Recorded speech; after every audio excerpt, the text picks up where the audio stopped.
মুফতি হান্নানের নির্দেশে ২১শে আগস্ট শেখ হাসিনার সমাবেশে গ্রেনেড ছুড়েছিল জঙ্গি ইকবাল। প্রাথমিক জিজ্ঞাসাবাদে স্বীকারোক্তি। দেশে তৈরি হবে যুদ্ধ বিমান, বললেন প্রধানমন্ত্রী। জাতীয় পতাকার মর্যাদা রক্ষায় প্রস্তুত থাকার আহ্বান। ১৭ মে খুলবে ঢাকা বিশ্ববিদ্যালয়ে আবাসিক হল। ১ মাস আগে টিকার প্রথম ডোজ চায় একাডেমিক কাউন্সিল। ৫ বছরে ১০০ কোটি নতুন কর্মসংস্থান সৃষ্টি করতে চায় সরকার। পঞ্চবার্ষিক পরিকল্পনায় বিনিয়োগ দ্বিগুণ করার লক্ষ্য। এবং মিয়ানমারের বসন্ত বিপ্লবে সেনা শাসনের বিরুদ্ধে জোর প্রতিবাদ। জান্তা সরকারের বিরুদ্ধে ইইউ এর হুঁশিয়ারি।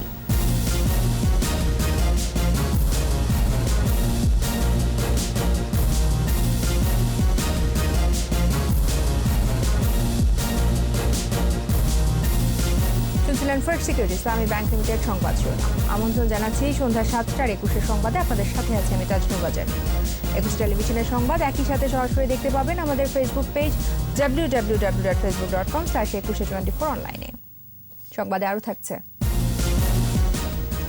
কারামুক্ত হওয়ার পরদিনই জনস্রোতে জনতার মুজিব। ১০ লাখ মানুষের সমাবেশ থেকে বঙ্গবন্ধু উপাধিতে ভূষিত।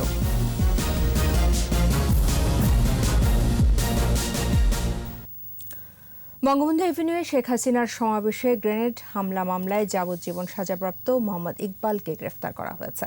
রাজধানীর দিয়াবাড়ি এলাকায় অভিযান চালিয়ে গ্রেফতার করা হয় তাকে। র্যাব ও এনএসআই যৌথ অভিযানে গ্রেফতার ইকবালের বাড়ি ঝিনাইদহ। বিএনপির রাজনীতির সাথে জড়িত ছিল সে। ২১শে আগস্টের সমাবেশে মুফতি হান্নানের নির্দেশে ইকবাল গ্রেনেড ছুড়েছিল বলে প্রাথমিক জিজ্ঞাসাবাদে স্বীকার করেছে। বিস্তারিত জানাচ্ছেন আহমদ বাবু। ২০০৪ সালের ২১শে আগস্ট বঙ্গবন্ধু এভিনিউয়ে সন্ত্রাস বিরোধী সমাবেশ চলাকালে গ্রেনেড হামলার শিকার হন আওয়ামী লীগ সভাপতি ও বর্তমান প্রধানমন্ত্রী শেখ হাসিনা।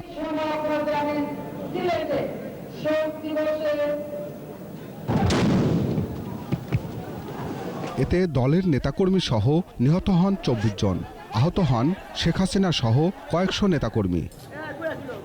বহুল আলোচিত এই গ্রেনেড হামলা মামলার সাজাপ্রাপ্ত আসামি মোহাম্মদ ইকবাল গ্রেপ্তার হন সোমবার। এই মামলায় দণ্ডিত ৩৩ আসামি কারাগারে থাকলেও পলাতক ছিল ১৬ জন। ইকবাল গ্রেপ্তার হয়, এখন পলাতক ১৫ জন।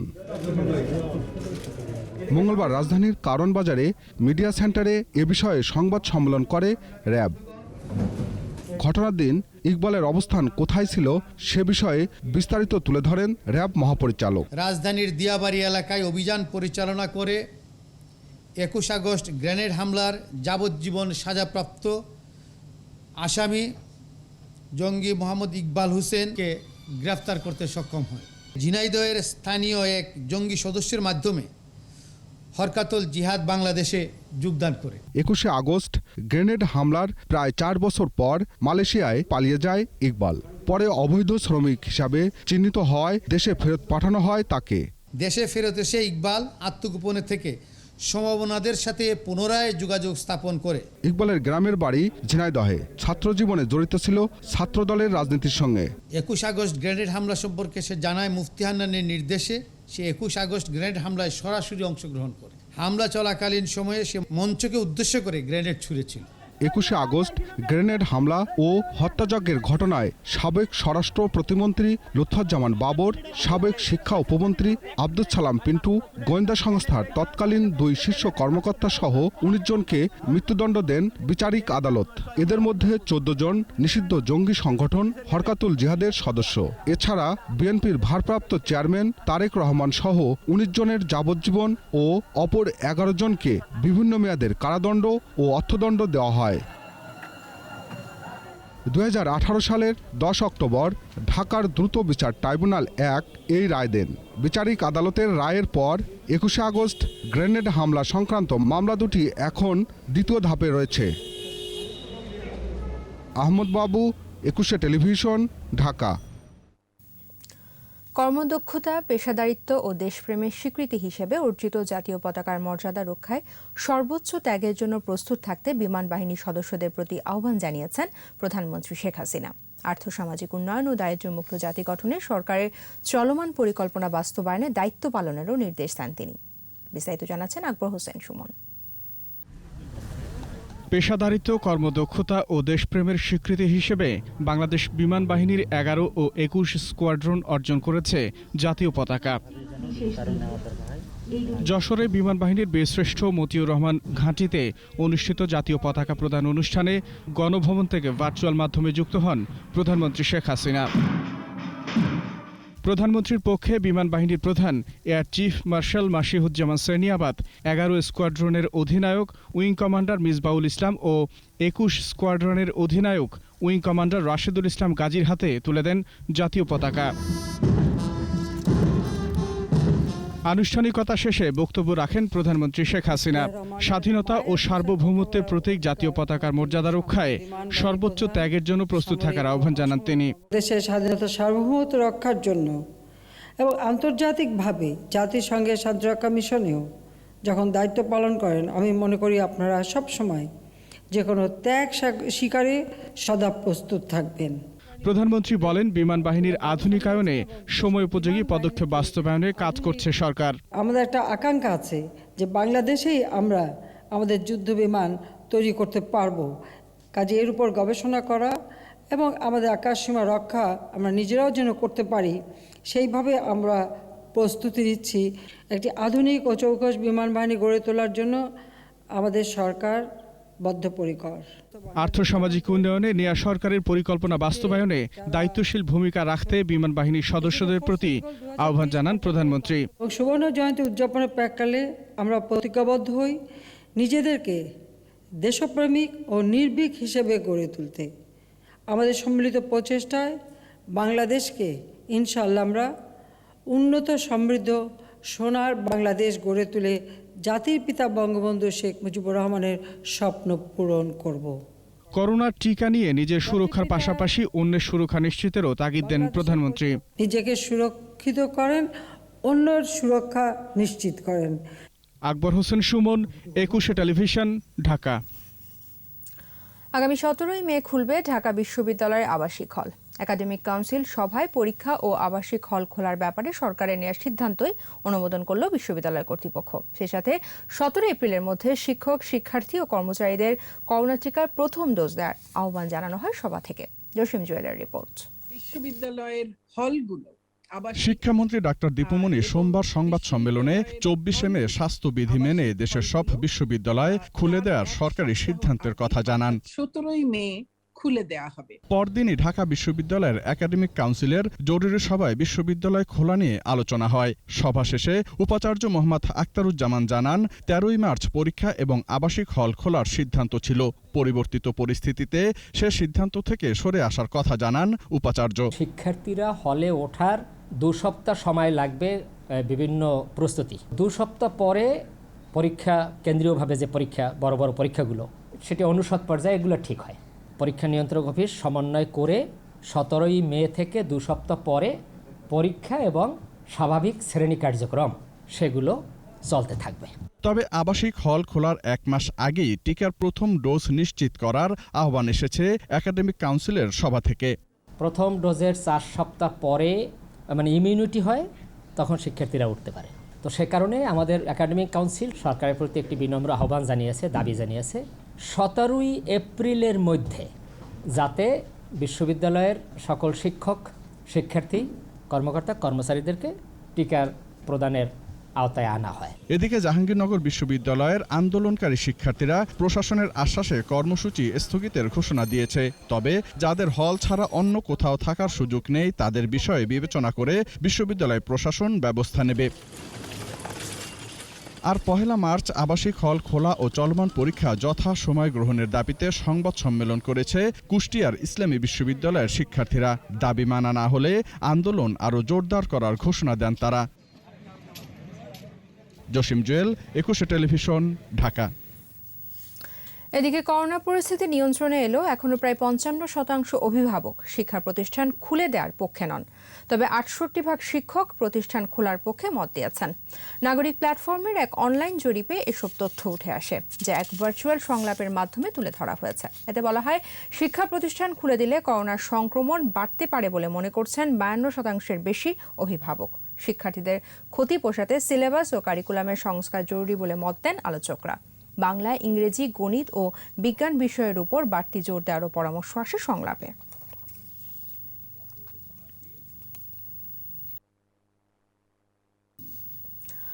আগামী ৫ বছরে ১,১৩,০০,০০০ নতুন কর্মসংস্থান সৃষ্টি করতে চায় সরকার। অষ্টম পঞ্চবার্ষিকী পরিকল্পনা অনুযায়ী অর্থনীতির প্রবৃদ্ধি ৮% উন্নীত করার লক্ষ্য ধরা হয়েছে। ২০৪১ সালের মধ্যে উন্নত এবং ২০২৪ সালের মধ্যে মধ্যম আয়ের দেশের কাতারে নিতে পঞ্চবার্ষিক পরিকল্পনা অনুযায়ী বেসরকারি বিনিয়োগ বর্তমান সময়ের চেয়ে দ্বিগুণ করার লক্ষ্য ধরা হয়েছে। তৌহিদুর রহমানের রিপোর্ট। রাজধানীর শেরেবাংলা নগরে এনইসি সম্মেলন কক্ষে অষ্টম পঞ্চবার্ষিকী পরিকল্পনার অবহিতকরণ সভা। জুন ২০২০ থেকে জুন ২০২৫ সময় পর্যন্ত অর্থনীতির গড় প্রবৃদ্ধি ৮% উন্নীত করতে বিপুল কর্মসংস্থানের লক্ষ্য ধরা হয়েছে অষ্টম পঞ্চবার্ষিকী পরিকল্পনায়। এই সময়ের মধ্যে বেসরকারি ঋণ প্রবাহ বর্তমান সময়ের চেয়ে দ্বিগুণ করার পরিকল্পনা রয়েছে সরকারের। করোনায় পিছিয়ে পড়া অর্থনীতি পুনরুদ্ধারেও গুরুত্ব পাচ্ছে পরিকল্পনায়। এই পঞ্চবার্ষিক পরিকল্পনার সময় বাংলাদেশ স্বল্পোন্নত দেশ থেকে উন্নয়নশীল দেশে পৌঁছাবে। কারণ এই অষ্টম পঞ্চবার্ষিক পরিকল্পনার মধ্য দিয়ে আমরা বাংলাদেশ ডেল্টা পরিকল্পনা বাস্তবায়নের জন্য ৪৭টা প্রকল্প নির্দেশনা দিয়েছি এবং এসডিজি বাস্তবায়নের জন্য আমরা এর সুনির্দিষ্ট কর্মসূচি অষ্টম পঞ্চবার্ষিক পরিকল্পনায় আছে। আমার গ্রাম আমার শহর অনুযায়ী নগর ও গ্রামের বৈষম্য দূর করতে বিশেষ উদ্যোগ থাকছে। কৃষি, কুটির শিল্প, যোগাযোগ ব্যবস্থা, অর্থনৈতিক অঞ্চলগুলোর কাজ সম্পন্ন করা, স্থানীয় পণ্য বাজার তৈরিতেও গুরুত্ব দেওয়া হয়েছে অষ্টম পঞ্চবার্ষিকী পরিকল্পনায়। এই সকল মানুষ যারা আমাদের গ্রামে গঞ্জে আছেন, এই দেশের মালিক, তাদের চিন্তার সঙ্গে যদি আমরা যারা এখানে কাজ করছি আমাদের একটা মেলবন্ধন না হয়, তাহলে বোধহয় আমাদের কাজ তাদের কাজ উভয়ের কাজের ক্ষতি হবে। এই পরিকল্পনার আওতায় অনেকগুলা পরিকল্পনা বেবির জন্ম হবে, প্রজেক্ট যেগুলোকে বলি, ডিপিপি বা project, whatever you want to call it. সেবা রপ্তানির ক্ষেত্রে বিগত সময়ে তেমন অগ্রগতি না থাকলেও অষ্টম পঞ্চবার্ষিকী পরিকল্পনায় বিষয়টিকে গুরুত্ব দেওয়া হয়েছে। সিস্টেমটাকে আরো সামনে নিয়ে যাব। তৌহিদুর রহমান, ২১ টেলিভিশন, ঢাকা। বঙ্গবন্ধুর শাসনামল থেকেই বাংলাদেশ ভারত সম্পর্ক সুদৃঢ় বলে উল্লেখ করেছেন ভারতের হাই কমিশনার বিক্রম কুমার দোরাইস্বামী। বলেন, সমৃদ্ধি ও সুরক্ষা নিয়ে দুদেশের আরও কাজ করার সুযোগ রয়েছে। আর তথ্যমন্ত্রী হাসান মাহমুদ অভিন্ন সংস্কৃতির দেশ দুটির মধ্যে পর্যটন, বাণিজ্য ও যোগাযোগ আরও বাড়ানোর আহ্বান জানান। সকালে জাতীয় প্রেস ক্লাবে এক আলোচনায় একথা বলেন তারা। মফিউ আহমানের রিপোর্ট।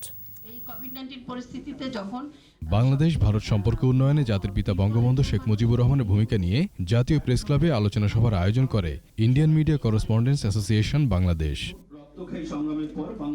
এতে বাংলাদেশে নিযুক্ত ভারতের হাইকমিশনার বিক্রম কুমার দোরাইস্বামী বলেন, দুদেশের মানুষের আশা আকাঙ্ক্ষা এক, সমৃদ্ধি, নিরাপত্তা ও সুরক্ষা নিয়ে দুদেশের মধ্যে আরও কাজ করার সুযোগ রয়েছে বলে জানান তিনি। The happiness of our people are all interconnected. As we have seen today, Bangladesh is our largest trading partner in South Asia. Bangladesh is our largest partner for travel and movement of people in the world today. তথ্যমন্ত্রী হাসান মাহমুদ বলেন, বাংলাদেশের মহান মুক্তিযুদ্ধে ভারতের সহযোগিতা বিজয় ত্বরান্বিত করেছিল। বঙ্গবন্ধুকে মুক্ত করার বিষয়ে ভারতের তৎকালীন প্রধানমন্ত্রী ইন্দিরা গান্ধীর অবদান কখনো ভোলার নয় বলে উল্লেখ করেন তিনি। দুই দেশের মধ্যে যে আন্তঃসংযোগ সেটি ক্রমাগতভাবে বৃদ্ধি পাচ্ছে, কিন্তু আমি মনে করি এটি এখনো যথেষ্ট নয়। আমাদের দুই দেশের মানুষের মধ্যে যে আন্তঃসংযোগ, সাংস্কৃতিক আদান প্রদান থেকে শুরু করে ব্যবসা বাণিজ্য আরও বাড়ানো প্রয়োজন। ১৯৭৪ সালে মৈত্রী চুক্তির কারণেই ছিটমহল সমস্যা নিরসন হয়েছে বলেও জানান তথ্যমন্ত্রী। ৭৪-এর মৈত্রী চুক্তির কারণেই কিন্তু আমরা ছিটমহলগুলো আমাদের অধিকারে আনতে পেরেছি। মফিউর রহমান, ২১ টেলিভিশন, ঢাকা। সংবাদ এই পর্যায়ে নিচ্ছি প্রিমিয়ার ব্যাংক লিমিটেড বিরতি। নো মাস্ক নো সার্ভিস বিধি মেনে চলুন, সুস্থ থাকুন। ফিরে এসে থাকছে। করোনায় আরও 18 জনের মৃত্যু। টিকার দ্বিতীয় ডোজ শুরু হবে 7 এপ্রিল। যানজট কমাতে এপ্রিল থেকে বাস রুট রেশনালাইজেশন পাইলট প্রকল্প, প্রতি কিলোমিটারের ভাড়া 2 টাকা 20 পয়সা। আবার আমন্ত্রণ, আপনারা দেখছেন সন্ধ্যা 7টার 21 সংবাদ। করোনা ভাইরাসের টিকা কেনার জন্য $940 মিলিয়ন সহায়তা দেবে এশীয় উন্নয়ন ব্যাংক এডিবি। প্রধানমন্ত্রী শেখ হাসিনার সাথে দেখা করেই আশ্বাস দেন এশীয় উন্নয়ন ব্যাংকের কান্ট্রি ডিরেক্টর মনমোহন প্রকাশ। মহামারী করোনা দূর করতে নেওয়া প্রধানমন্ত্রী শেখ হাসিনার দূরদর্শী নেতৃত্বের প্রশংসা করেন মনমোহন প্রকাশ। এশিয়ার তৃতীয় দেশ হিসাবে বাংলাদেশ সফলভাবে করোনার টিকা কার্যক্রম পরিচালনা করছে বলেও জানান তিনি। সাক্ষাতে প্রধানমন্ত্রী জানান, সরকার ঢাকা বরিশাল পটুয়াখালী রেললাইন নির্মাণ কাজ অগ্রাধিকার ভিত্তিতে শেষ করার সিদ্ধান্ত নিয়েছে। এডিবির প্রতিনিধি বলেন, সঠিক সময়ে সিদ্ধান্ত নিয়ে আর্থিক কর্মকাণ্ড খুলে দেয় জিডিপি প্রবৃদ্ধি অর্জিত হয়েছে। কোভিড-19-এ 24 ঘন্টায় 18 জনের মৃত্যু হয়েছে। মৃতের সংখ্যা বেড়ে 8,374 জন। করোনায় মৃত্যু হার 1.54%। স্বাস্থ্য অধিদপ্তরের তথ্য অনুযায়ী 354তম দিনে দেশে 12,748 জনের নমুনা পরীক্ষায় 399 জনের শরীরে কোভিড-19-এর উপস্থিতি পাওয়া গেছে। মোট শনাক্তের সংখ্যা 5,44,116 জন। নতুন 828 জন সহ সুস্থ হয়েছে 4,92,887 জন। করোনায় দৈনিক সংক্রমণ হার 3.13%। এই পর্যন্ত শনাক্ত হার 13.70% ও সুস্থতার হার 90.58%। সারা দেশে 24 ঘন্টায় করোনার টিকা নিয়েছেন 1,82,896 জন। এর মধ্যে সামান্য পার্শ্ব প্রতিক্রিয়া দেখা দিয়েছে 21 জনের। এদিকে আগামী 7 এপ্রিল থেকে করোনা ভাইরাসের টিকার দ্বিতীয় ডোজ দেওয়া হবে বলে জানিয়েছেন স্বাস্থ্য ও পরিবার কল্যাণমন্ত্রী জাহিদ মালিক। সচিবালয়ে টিকা সংক্রান্ত বৈঠক শেষে স্বাস্থ্যমন্ত্রী বলেন, দেশে এখন পর্যন্ত 23,80,000 মানুষ করোনা ভাইরাসের টিকা নিয়েছেন। সোমবার আরও 20 লাখ ডোজ ভ্যাকসিন আসার কথা উল্লেখ করে মন্ত্রী বলেন, সময় মতো সব টিকা চলে আসবে। শিক্ষক, আইনজীবী ও পাইলটরা সম্মুখ সারির যোদ্ধা হিসেবে অগ্রাধিকার ভিত্তিতে টিকা পাবে বলেও জানান তিনি। 8 সপ্তাহে নাকি ইমিউনিটিটা ভালো হয়, এটা WHO গাইডলাইন। সেই গাইডলাইন ফলো করে আমরা এপ্রিলের 7 তারিখ থেকে আমরা দ্বিতীয় ডোজের দেওয়ার চিন্তা ভাবনা থেকে করছি এবং পাশাপাশি আমরা যে প্রথম ডোজ দেওয়া নেবে সেই বিষয়ে আমরা চিন্তা ভাবনা করছি। আন্দোলন ও নির্বাচনে ব্যর্থতার মতো ভ্যাকসিন নিয়েও বিএনপির অপরাজনীতি জনগণ প্রত্যাখ্যান করেছে বলে মন্তব্য করেছেন আওয়ামী লীগের সাধারণ সম্পাদক ওবায়দুল কাদের। বঙ্গবন্ধুর জন্মশতবার্ষিকী উপলক্ষে সড়ক পরিবহন অধিদপ্তর আয়োজিত আলোচনায় ভার্চুয়ালি যুক্ত হয়ে ওবায়দুল কাদের বলেন, দেশে বিদেশে সরকার বিরোধী অপপ্রচার বিএনপি চালাচ্ছে। দেশে বিদেশে কোথায় বৈঠক হচ্ছে, কি চক্রান্ত চলছে তার খবরও জানানো, সামাজিক যোগাযোগ মাধ্যমে ছড়ানো হচ্ছে গুজব, অপপ্রচার, মিথ্যাচার। সরকারকে টার্গেট করতে গিয়ে তারা দেশকে টার্গেট করে দেশের ভাবমূর্তি নষ্ট করছে। এদের অপচেষ্টা সম্পর্কে সচেতন রয়েছে জনগণ। ষড়যন্ত্রকারীদের সকল অপচেষ্টাই ব্যর্থ করে দেবে দেশের মানুষ ইনশাল্লাহ। এপ্রিলেই ঘাটারচর থেকে কাঁচপুর পর্যন্ত বাস রুট রেশনালাইজেশনের পাইলটিং প্রকল্পের বাস চলাচল শুরুর ঘোষণা দিলেন ঢাকা দক্ষিণ সিটির মেয়র ব্যারিস্টার শেখ ফজলুর তাপস। প্রতি কিলোমিটারের ভাড়া নির্ধারণ করা হয়েছে 2 টাকা 20 পয়সা। এই রুটে রজনীগন্ধা এবং মালঞ্চ পরিবহনের 155টি বাস চলবে। আর এই জন্য বাংলাদেশ ব্যাংক থেকে আসবে 100 কোটি টাকার সহজ ঋণ। আরও জানাচ্ছেন মাহমুদ হাসান। যানজটের এই চিত্র প্রায় প্রতিদিনের। রাস্তায় নষ্ট হয় মূল্যবান সময়। ঘন্টার পর ঘন্টা যানজটে বসে থেকে অতিষ্ঠ নগরবাসী। এই অবস্থা থেকে নগরবাসীকে স্বস্তি দিতে কিছুটা পরিকল্পনা নিয়ে মাঠে নামে 2 সিটি কর্পোরেশন। এর মধ্যে অন্যতম বাস রুট রেশনালাইজেশন প্রকল্প। এই সংক্রান্ত কমিটির 16তম সভায় ভাড়া নির্ধারণের মধ্য দিয়ে প্রথম রুট চালুর ঘোষণা দেয় দক্ষিণ সিটি কর্পোরেশন। মেরামতের কার্যক্রম করতে একটু সময় লাগতে পারে, এটা বাস মালিকদের উপর নির্ভর করবে এবং অর্থটা কত তাড়াতাড়ি পাওয়া যায় সেটার উপর নির্ভর করবে। তবে প্রক্রিয়াগতভাবে আশাবাদী এপ্রিল নাগাদ আমরা এই বিষয়টা এগিয়ে নিয়ে যেতে পারবো। রুট নির্ধারণের পাশাপাশি আন্তঃজেলা বাস টার্মিনালগুলোকে সরিয়ে নেওয়ার পরিকল্পনার কথাও জানান দক্ষিণ সিটির মেয়র। আন্তঃজেলা যে বাস টার্মিনালের জায়গাগুলো আমরা নির্ধারণ করেছি, এ সংক্রান্ত কাগজ এবং আদান প্রদান চলছে। আমরা আশা করছি যে অন্ততপক্ষে এই জায়গাগুলো আগামী কিছুদিনের মধ্যেই এগুলো হস্তান্তর প্রক্রিয়াটা যদি আরম্ভ করা যায় তাহলে এই সমস্যাটাও সমাধান হবে বলে আমরা মনে করি। প্রকল্প বাস্তবায়নে বাংলাদেশ ব্যাংকের কাছে সহজ শর্তে 100 কোটি টাকা চাওয়া হয়েছে। আপনারা জানেন যে এরই মাঝে আমরা বাংলাদেশ ব্যাংকের কাছে 100 কোটি টাকা বরাদ্দ চেয়েছি। বাস মালিকরা বলছেন ঋণ পাওয়ার পর গাড়িগুলোকে আধুনিকায়ন করতে আরও 2 মাস সময় লাগবে। আর প্রকল্প বাস্তবায়ন হলে যানজট কমবে বলেও আশাবাদী তারা। Mahmud Hasan, 21 television, Dhaka. Peoples leasing মামলায় বাংলাদেশ ব্যাংকের গভর্নর, দুদক চেয়ারম্যান এবং সিকিউরিটি এক্সচেঞ্জ কমিশনের চেয়ারম্যানের সঙ্গে ভার্চুয়ালি আগামী 25 ফেব্রুয়ারি শুনানি করবেন হাইকোর্ট। বিচারপতি মোহাম্মদ খুরশিদ আলম সরকারের একক বেঞ্চ এই আদেশ দেন।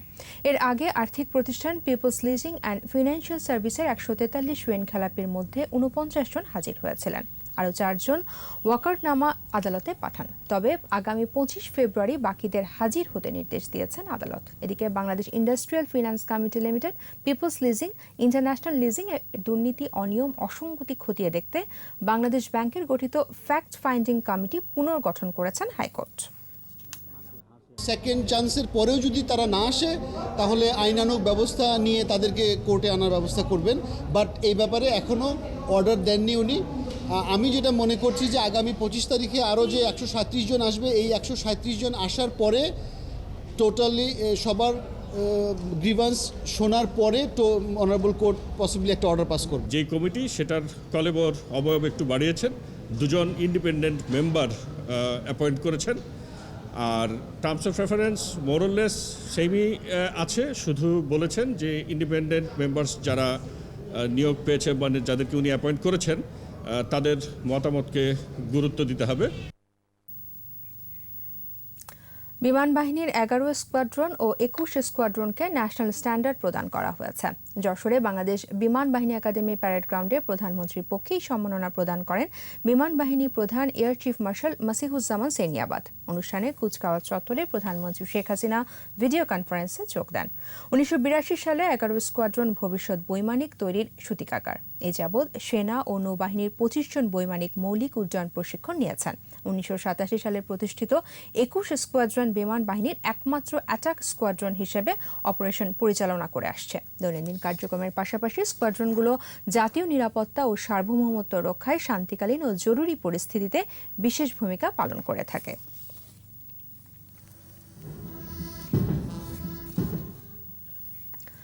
উনিশশো সালের 23 ফেব্রুয়ারি তৎকালীন রেসকোর্স ময়দানে প্রায় 10 লাখ মানুষের সমাবেশ। সর্বকালের সর্বশ্রেষ্ঠ বাঙালি শেখ মুজিবুর রহমান বঙ্গবন্ধু অভিধায় ভূষিত হন সেই রণসমুদ্রে। এর আগে 22 ফেব্রুয়ারি বিক্ষোভের চাপে তিনি কারামুক্ত হন। গণ অভ্যুত্থানের প্রিয় নেতা হয়ে ওঠেন বাঙালির প্রিয় বন্ধু বঙ্গবন্ধু। মফিউর রহমানের রিপোর্ট। 1920 সালে গোপালগঞ্জের টুঙ্গিপাড়ায় জন্মগ্রহণ করেন ক্ষণজন্মা পুরুষ শেখ মুজিবুর রহমান। ক্রমে তিনি হয়ে ওঠেন ইতিহাসের স্রষ্টা। শেখ মুজিবুর রহমান তখনও প্রিয় নেতা মুজিব ভাই। তার ঘোষিত 6 দফা তৎকালীন পাকিস্তানি শাসকদের ভিত কাঁপিয়ে দেয়। দেশদ্রোহী তকমা লাগিয়ে আগরতলা মামলা করে। গ্রেপ্তার হন মুজিব। বঙ্গবন্ধু সবচেয়ে বাঙালির বিশ্বস্ত নেতা, প্রকৃত নেতা, সংগ্রামী নেতা, নিঃস্বার্থ নেতা, এবং উনি দীর্ঘদিন ধরে যান হাতে করে বাঙালির স্বার্থ আদায় করার জন্যে সর্বাত্মক লড়াই করেছেন। কোনো জায়গায় কোনো আপোষ করেননি। নেতাকে মুক্ত করতে উত্তাল সারা দেশ। জনতার সেই আন্দোলনে নতি স্বীকার করে পাকিস্তানের সামরিক জান্তা। 69-এর 22 ফেব্রুয়ারি মুক্তি পান বাঙালির প্রাণের নেতা শেখ মুজিব। পরদিন 23 ফেব্রুয়ারি তৎকালীন রেসকোর্সে 10 লাখ মানুষের বিশাল জনসভায় কৃতজ্ঞ জাতি প্রিয় নেতা শেখ মুজিবকে বঙ্গবন্ধু অভিধায় ভূষিত করে। ছাত্রলীগের নেতারা তারা বঙ্গবন্ধু শব্দটা দীর্ঘদিন ধরে আলোচনা করত নিজে। জনাব তোফায়েল আহমেদ, আমাদের প্রিয় তোফায়েল ভাই, এই ঐতিহাসিক জনসভায় শেখ মুজিবুর রহমানকে বঙ্গবন্ধু উপাধিতে প্রদান করেন এবং ঘোষণা দেন। আপোষহীন ভূমিকার জন্যে, তার বিশ্বস্ততার জন্যে, বাঙালির প্রতি দরদ এবং আনুগত্য প্রকাশ করার জন্যে আমরা শেখ মুজিবুর রহমানকে বঙ্গবন্ধু উপাধিতে ভূষিত করি। বঙ্গবন্ধুর নেতৃত্ব ও নির্দেশনায় আসে বাঙালির স্বাধীনতা, প্রাণের চেয়ে প্রিয় স্বদেশ এবং গর্বের পতাকা। মফিউর রহমান, 21 টেলিভিশন, ঢাকা। সংবাদে আবারও নিচ্ছি প্রিমিয়ার ব্যাংক লিমিটেড বিরতি। নো মাস্ক নো সার্ভিস বিধি মেনে চলুন, সুস্থ থাকুন। ফিরে এসে থাকছে। রমজানের আগে লক্ষ্মীপুর 2 আসনের উপনির্বাচন। 28 ফেব্রুয়ারির ভোটে সহিংসতা ঠেকাতে কঠোর হওয়ার নির্দেশ। আপনারা দেখছেন সন্ধ্যা 7:21 সংবাদ। সময়ের বাধ্যবাধকতা থাকায় রমজানের আগে লক্ষ্মীপুর ২ শূন্য আসনে নির্বাচন হতে পারে, তবে কমিশন সভায় এ বিষয়ে চূড়ান্ত সিদ্ধান্ত হবে বলে জানিয়েছেন নির্বাচন কমিশনার কবিতা খানম। দুপুরে নির্বাচন কমিশন সচিবালয়ে সাংবাদিকদের কথা বলেন তিনি। কুয়েতে সাজাপ্রাপ্ত লক্ষ্মীপুর ২ আসনে এমপি মোহাম্মদ শহীদ ইসলাম পাপলুর সংসদ সদস্য পদ ২৮ জানুয়ারি থেকে শূন্য ঘোষণা করায় ৯০ দিনের মধ্যে নির্বাচন দিতে হবে। এদিকে ২৮ ফেব্রুয়ারি নির্বাচনে যাতে সহিংসতা না ঘটে সেজন্য কঠোর ব্যবস্থা নেওয়ার নির্দেশ দিয়েছে ইসি। করোনার কারণে স্বল্প পরিসরে হবে এবারে ভোটার দিবস।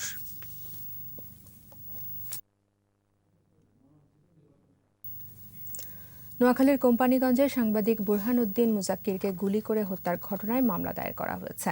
সকালে অজ্ঞাতনামা ব্যক্তিদের আসামি করে নিহতের বাবা নোয়াব আলী মাস্টার বাদী হয়ে কোম্পানিগঞ্জ থানায় মামলা দায়ের করেন। পুলিশ জানায় ঘটনাস্থল থেকে বিভিন্ন আলামত সংগ্রহ করে সেই বিষয়ে এরই মধ্যে তদন্ত শুরু হয়েছে। নিহত বুরহান উদ্দিন মুজাক্কির দৈনিক বাংলাদেশ সমাচারের কোম্পানিগঞ্জ প্রতিনিধি ছিলেন। এর আগে শুক্রবার চরফকিরা ইউনিয়নের চাপরাশির হাটে দুই গ্রুপের সংঘর্ষ ও গোলাগুলির ঘটনা ঘটে। সাংবাদিক মুজাক্কির সংবাদ সংগ্রহের সময় গলায় গুলিবিদ্ধ হন। পরে চিকিৎসাধীন অবস্থায় ঢাকা মেডিকেলে মারা যান তিনি। দক্ষিণ সিটি কর্পোরেশনের নতুন যোগ হওয়া বেশিরভাগ ওয়ার্ডেই লাগেনি উন্নয়নের ছোঁয়া। ২০১৬ সালে দক্ষিণ সিটির নতুন ১৮টি ওয়ার্ডের মধ্যে ১১টিতে কিছু উন্নয়ন কাজ হলেও প্রয়োজনের তুলনায় তা খুবই কম।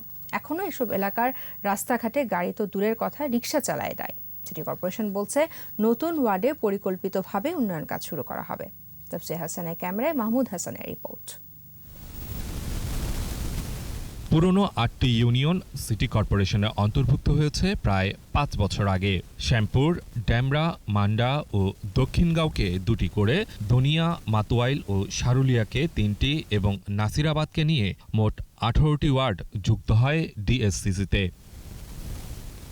দেইল্লা, পাইটি, কায়েতপাড়া, দুর্গাপুর, মেন্দিপুর, আমুলিয়া, সুন্নাটেংরা এলাকা নিয়ে ৭০ নম্বর ওয়ার্ড। ভোটার মাত্র ১২,০০০। এলাকার চলাচলের প্রায় সব সড়কই ৬ থেকে ৮ ফুট চওড়া। ৪ চাকা তো প্রবেশই করতে পারে না, ৩ চাকার যান চলায়ও যেন দায়। গাড়ি উল্টে পড়ে যায়, হাত পা কেটে যায়, এভাবে তো গাড়ি চালান যায় না এসব রাস্তাতে। একই রকম বেহাল দশা নতুন প্রায় সবগুলো ওয়ার্ডেই। বাচ্চাদের জন্য খুবই দুশ্চিন্তা, মেয়েদেরও জন্য অসুবিধা। মানে অসুস্থ হয়ে গেলে বাড়ির সামনে পার্কিং এর ব্যবস্থা আছে, ওই যে গাড়ি রাখা এই পাড়াতে ঠেলে লয়ে চেয়ার বইয়া নিলে বইয়া ঠেলে লয়ে যায়। মাটির রাস্তাগুলো দেখছেন, এগুলো হয়তো খুব কুইকলি পাকা রাস্তাতে রূপান্তর হবে। কাউন্সিলর জানালেন কয়েক মাসের মধ্যে সংস্কার কাজ শুরু হবে। রাস্তাগুলো চওড়া করার পাশাপাশি ড্রেনেজ সিস্টেমকেও আধুনিকায়ন করার পরিকল্পনাও আছে। আগে তো গ্রাম ছিল, গ্রামে চলার যতটুকু প্রয়োজন ছিল ততটুকু রাস্তা করেছে। যদি কারো দেওয়াল পড়ে তাদেরকে বুঝের মাধ্যমে দেওয়াল ভেঙে আমরা রাস্তাকে চড়া করে নিয়ে আসবো। এখানে ৮ ফিট ১০ ফিটের রাস্তা আমার এই নতুন ওয়ার্ডে চলবে না। সিটি কর্পোরেশন বলছে পরিকল্পিতভাবেই নতুন ওয়ার্ডের উন্নয়ন কাজ হবে। ঢাকা দক্ষিণ সিটি কর্পোরেশন একটি ইন্টিগ্রেটেড মাস্টার প্ল্যান করছে পুরো সিটির জন্য, সেখানে তার মধ্যে অন্তর্ভুক্ত আছে। তো আমাদের কাছে মনে হয় পুরন ঢাকায় কিন্তু আমাদের জন্য সুযোগটা খুব কম, বাট আমাদের যদি এখন সুযোগ রয়েছে ওই এলাকাগুলোতে পরিকল্পিত নগরী গড়ে তোলার জন্য। রাতারাতি এসব এলাকার উন্নয়ন সম্ভব নয়, কিছুটা সময় লাগবে বলেও জানিয়েছে ডিএসসিসি। একদের সময় বলা কিন্তু কষ্ট। মাহমুদ হাসান, একুশে টেলিভিশন, ঢাকা। এবার ব্যবসা বাণিজ্যের খবর।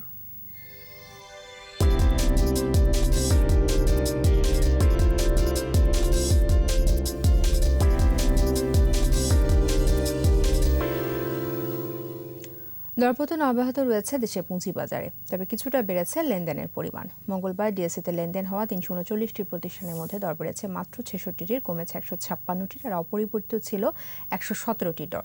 ডিএসইর প্রধান সূচক ডিএসই এক্স ৬৭ পয়েন্ট কমে নেমে আসে ৫,৩১৭ পয়েন্টে। দিন শেষে ডিএসইতে লেনদেনের পরিমাণ দাঁড়ায় ৫৯১,৮১,০০,০০০ টাকা। সূচক কমেছে অপর স্টক এক্সচেঞ্জ সিএসসিতেও। লেনদেন হয়েছে ২৬,৪৯,০০,০০০ টাকার শেয়ার ও মিউচুয়াল ফান্ড। আইপিএল নয়, সবার আগে দেশের জন্যই খেলতে চান বলে জানালেন কাটার মাস্টার মুস্তাফিজুর রহমান। নিউজিল্যান্ডের পথে দেশ ছাড়ার আগে বলেন সবার আগে দেশ। এদিকে নিউজিল্যান্ডের বিপক্ষে জয় পাওয়ার ব্যাপারে আত্মবিশ্বাসী খেলোয়াড়রা। বিস্তারিত সৌরভ ইমামের রিপোর্টে। বিদেশের মাটিতে বাংলাদেশ কবে কোথায় খেলেছে তা হয়তো ভুলেই গেছে অনেকেই। করোনা বাধা কাটিয়ে নিউজিল্যান্ডে যাচ্ছে টিম টাইগার। খেলবে 3টি ওয়ানডে ও 3টি টি-20। নিউজিল্যান্ডের মাটিতে এখনও জয়ের দেখা পায়নি বাংলাদেশ। তারপরও আত্মবিশ্বাসী টাইগার অধিনায়ক। আমরা সবাই জানি যে নিউজিল্যান্ড কন্ডিশন আমাদের জন্য ডিফিকাল্ট, বাট অসম্ভব কিছুই না। আমরা চেষ্টা করব যে জিনিসটা আগে আমরা কোনোদিন অ্যাচিভ করি নাই, নিউজিল্যান্ডে এবার যেরকম আমরা চেঞ্জ করতে পারি। সো উই আর হোপফুল ইনশাআল্লাহ। প্রস্তুতি নিয়ে কোনো আক্ষেপ নেই, এবার মাঠের লড়াইয়ের অপেক্ষা। লাস্ট কয়েকদিন এখানে ছিলাম, প্র্যাকটিস করেছি ওইভাবেই, বিশেষ করে সেমি কন্ডিশন নিয়ে। তো ওভারঅল ইনশাল্লাহ প্রিপারেশনটা ভালো। ওয়েস্ট ইন্ডিজে যে ওয়ানডে সিরিজ তো ভালো হয়েছে, আমাদের তো এখানে ওয়ানডে সিরিজ। তো আশা করি যে যেভাবে সবাই খেলছে ওইভাবে এই ফ্লোটা ধরে রাখবে এবং ওইখান থেকে আবার আমরা একটা ভালো রেজাল্ট নিয়ে ফিরতে পারবো। এদিন কাটার মাস্টার মুস্তাফিজ পরিষ্কার করলেন সবকিছু। তার কাছে সবার আগে দেশ, তারপর আইপিএল। সবার আগে আমার দেশের খেলা ফার্স্ট। যদি আমি যদি শ্রীলঙ্কা টেস্টে যদি থাকি তাহলে আমি টেস্ট খেলবো, আর যদি না থাকি, যদি বিসিবি যদি না থাকি তো বিসিবি তো বলবে যে আমি নাই, কিংবা যদি সিলেক্ট না হয় তাহলে আমার যদি বিসিবি যদি ছাড়ে আইপিএলের জন্য তাহলে আমি আইপিএল।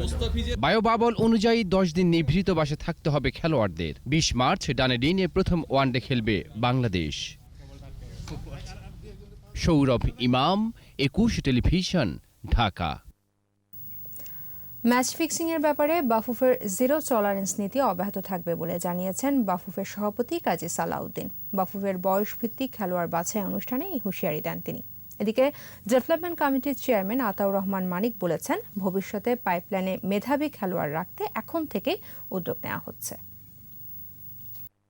এটার মধ্যে জিরো টলারেন্স আমরা যদি প্রমাণ করতে পারি, এদেরকে যখন আমরা ক্যাম্পে নিব, তারপরে তাদের ওয়ার্ক অ্যাটিটিউডটা কি, দ্যাট উইল ডিফাইন ওয়েদার এটা প্লেয়ার হবে না হবে না। We will definitely find lot of young players playing international football. আমরা এই ট্যালেন্ট হান্ট প্রোগ্রাম সাকসেসফুলি শেষ করতে পারবো এবং ট্যালেন্টদেরকে নিয়েই আমাদের নেক্সট বিএফএফ একাডেমি শুরু করতে পারবো। এর সাথে শেষ করছি সন্ধ্যা 7টার 21 সংবাদ। যাবার আগে ফার্স্ট সিকিউরিটি ইসলামী ব্যাংক লিমিটেড সংবাদ শিরোনামগুলো জানাবো আরও একবার। মুফতি হান্নানের নির্দেশে 21 আগস্ট শেখ হাসিনার সমাবেশে গ্রেনেড ছুড়েছিল জঙ্গি ইকবাল, প্রাথমিক জিজ্ঞাসাবাদের স্বীকারোক্তি। দেশেই তৈরি হবে যুদ্ধ বিমান, বললেন প্রধানমন্ত্রী। জাতীয় পতাকার মর্যাদা রক্ষায় প্রস্তুত থাকার আহ্বান। 17 মে খুলবে ঢাকা বিশ্ববিদ্যালয়ের আবাসিক হল। 1 মাস আগে টিকার প্রথম ডোজ চায় একাডেমিক কাউন্সিল। 5 বছরে 1.25 কোটি নতুন কর্মসংস্থান সৃষ্টি করতে চায় সরকার। পঞ্চবার্ষিক পরিকল্পনায় বিনিয়োগ দ্বিগুণ করার লক্ষ্য। মিয়ানমারের বসন্ত বিপ্লবে সেনা শাসনের বিরুদ্ধে জোর প্রতিবাদ, জান্তা সরকারের বিরুদ্ধে ইইউ এর হুঁশিয়ারি। 21 টেলিভিশনের সর্বশেষ খবর জানতে ডায়াল করুন 2021 নম্বর, আর ভিজিট করুন 21-tv.com এই ওয়েবসাইটে। ফেসবুকে লগ ইন করতে পারেন facebook.com/2124 অনলাইন। আমাদের পরের সংবাদ রাত 9টায় দেখার আমন্ত্রণ রইল। স্বাস্থ্যবিধি মেনে চলুন, সুস্থ থাকুন। সবাইকে ধন্যবাদ।